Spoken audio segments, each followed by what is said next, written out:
সারাটা দিন বিমানে জার্নি করে অবশেষে আমরা সবাই মিলে চলে আসলাম আমাদের স্বপ্নের ঠিকানায়। জীবনে প্রথমবার আজকে বিমান জার্নি করেছি। বাংলাদেশ থেকে সোজা চলে আসলাম শ্রীলঙ্কাতে। তবে প্রথম দিনেই আমাদের দুইটা ফ্লাইট। শ্রীলঙ্কা এসে আমরা 2 ঘন্টা ওয়েট করলাম আর তারপর আবারও আরেকটা বিমানে উঠে পড়লাম। এইবার এখান থেকে ডিরেক্ট যাব আমরা মালদ্বীপে আমাদের ডেস্টিনেশনে। তবে এবার আমি উইন্ডো সিট পাইনি, জন্য একটু মন খারাপই লাগতেছে। মাঝখানে সারিতে বসে আছি। জীবনে তো এতদিন আমি বিমান জার্নি করিনি, আজকে প্রথমবার করতেছি, তাও আবার একদিনেই 2বার। তবে এখনকার জার্নিটা খুব বোরিং লাগতেছে। সামনে মনিটরও অফ, ফোনের ম্যাপের মধ্যে দেখতেছি আসলে আমরা কত দূরে। সমুদ্রের হাজার হাজার ফিট উপর দিয়ে আমরা যাচ্ছি মালদ্বীপে। একবার জার্নিটা বোরিং লাগতেছে, আরেকবার মনের মধ্যে এমন রকমের ভয় লাগতেছে বলার বাইরে। শ্রীলঙ্কা থেকে মালদ্বীপ পৌঁছাতে আমাদের সময় লাগবে 1 ঘন্টা। 1 ঘন্টার জন্য আমাদের তেমন কোনো মিল দেওয়া হয়নি, শুধু দেওয়া হয়েছিল স্ন্যাক্স। আর জুসের অপশনের মধ্যে ছিল অরেঞ্জ জুস আর অ্যাপেল জুস। আমি অ্যাপেল জুসটা ট্রাই করলাম। এখানকার অ্যাপেল জুসটা খুবই মজা। আজকে সারাটা দিন আমার ভালো মতো খাওয়া দাওয়াই করা হয়নি, পেটের মধ্যে ইঁদুর দৌড়াচ্ছে।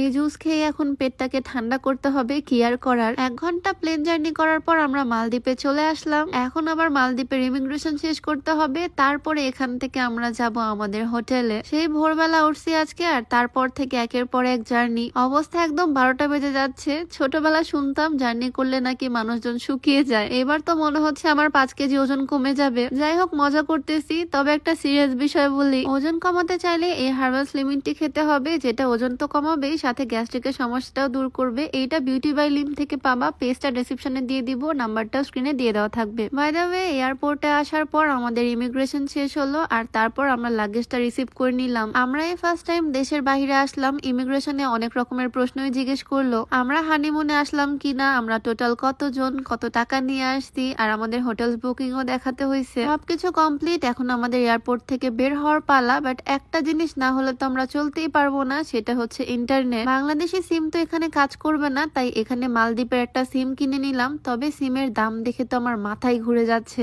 একটা সিম কার্ডের দাম $50, মানে প্রায় 5,500 টাকা বাংলা টাকায়। কি আর করার, এখন এটাই নিতে হবে, নয়তো ফোনে ইন্টারনেট থাকবে না, কারোর সাথে যোগাযোগও করতে পারবো না। ফোনে সিমটা তুলে সবার আগে আব্বু আম্মু আমার শ্বশুর শাশুড়ি সবাইকে কল করে জানিয়ে দিলাম আমরা চলে আসছি ঠিক মতো, কারণ সবাই অনেক বেশি টেনশন করতেছিল। যাই হোক, এয়ারপোর্ট থেকে বের হয়ে দেখি এরকম সুন্দর সমুদ্র, মানে মালদ্বীপের এয়ারপোর্টটা একদম সমুদ্রের ধারেই। এদিকে আমাদের গাড়িও চলে আসতে আমাদেরকে রিসিভ করতে। সবাই মিলে গাড়িতে করে মালে সিটি থেকে চলে আসলাম হুলু মালেতে। মালদ্বীপের রাজধানীর নাম হচ্ছে মালে, আর এখন আমরা আসলাম হুলু মালে সিটিতে। শহরটার নাম যদিও একটু অদ্ভুত, তবে এই শহরটা মনে হয় অনেক সুন্দর। রাত্রেবেলা দেখেই বোঝা যাচ্ছে অনেক সুন্দর গোছানো একটা ক্লিন সিটি। সকালবেলা আমরা রওনা দিছি, আর এখানে এসে পৌঁছালাম প্রায় রাত 11টার দিকে। হোটেল বুকিং থেকে সবকিছুই আমাদের আগেই করা ছিল। হোটেলে চেক ইন করলাম আর আমাদের রুমে চলে আসলাম ডিরেক্ট। এই লম্বা জার্নির পর এখন একটু রেস্ট করতে পারবো। রাত্রেবেলা একদম নাক ডেকে ঘুমাবো। আর রুমটা খুবই সুন্দর, ছোটখাটো। যদিও ঘুরতে আসলে রুম সুন্দর হয়েও লাভ নাই, রুমে থাকাই হয় না, শুধু ঘুরে বেড়ানোই হয় সারাটা দিন। তবে আমাদের রুমটা আমার ভীষণ পছন্দ হয়েছে, সাথে কত সুন্দর বেলকনি। আর বাইরে কিন্তু ভীষণ বৃষ্টি হচ্ছে।